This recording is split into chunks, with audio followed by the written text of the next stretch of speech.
It took Gibson almost 2 years to send me this.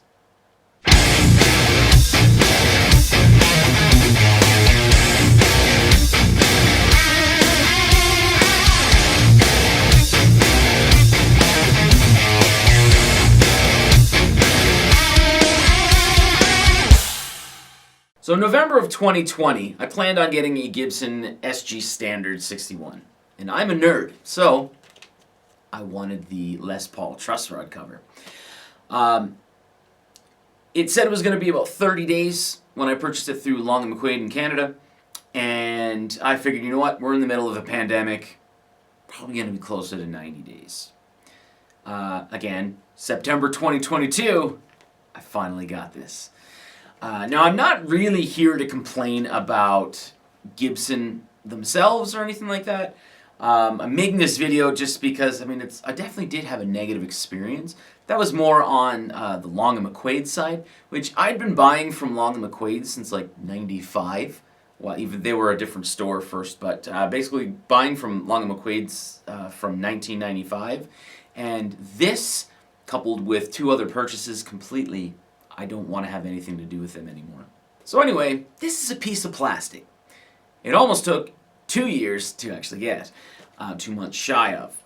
I do want to right now take this out of the plastic and see if it actually fits, because that would be a big concern to me.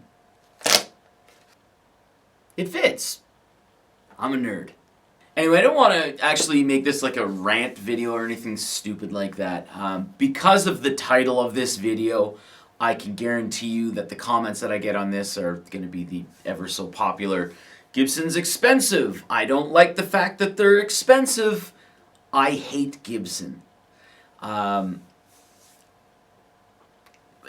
for it, I don't care. My problem is the way that this was handled. And I could go into what Long & McQuaid, like their problems with Long & McQuaid and stuff like that. But needless to say, they paid more attention to this $30 or $40 truss rod cover than they did a $3,400 amp that I had ordered and eventually canceled because of them.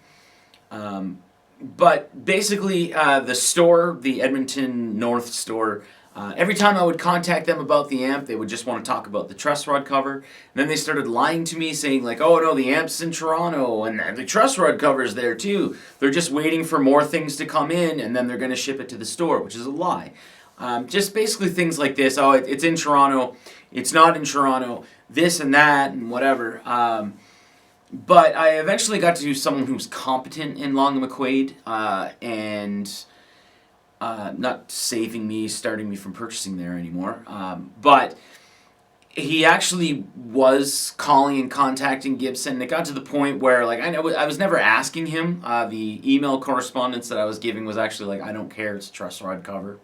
I'd rather they focus on making guitars for people than like a piece of plastic to make me feel like a nerd.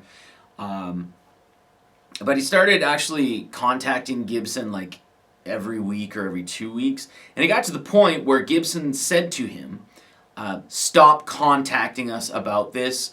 It's a pandemic. We have to shift our focus on other areas. Which, again, I applaud Gibson. Meaning like a little bit of a, we're sorry. Or like, hey man, here's a free t-shirt, which I wouldn't wear anyway. Something like that. So it finally came in this month, and I figured I would go in and there'd be like a little bit of a note attached to the receipt where it's like, sorry it took so long or something like that. I went in there and the guy was like, yep, got it. Came back and he's like, oh, I owe you $1.05. So and that was like more of an inconvenience for me to get a slight refund on a $30 or $40 thing. I don't care that it took 2 years to come in, because again, pandemic. I'd rather they focus on getting instruments out to people who want to purchase instruments than, again, a piece of plastic that will make me feel like a nerd when I put it on.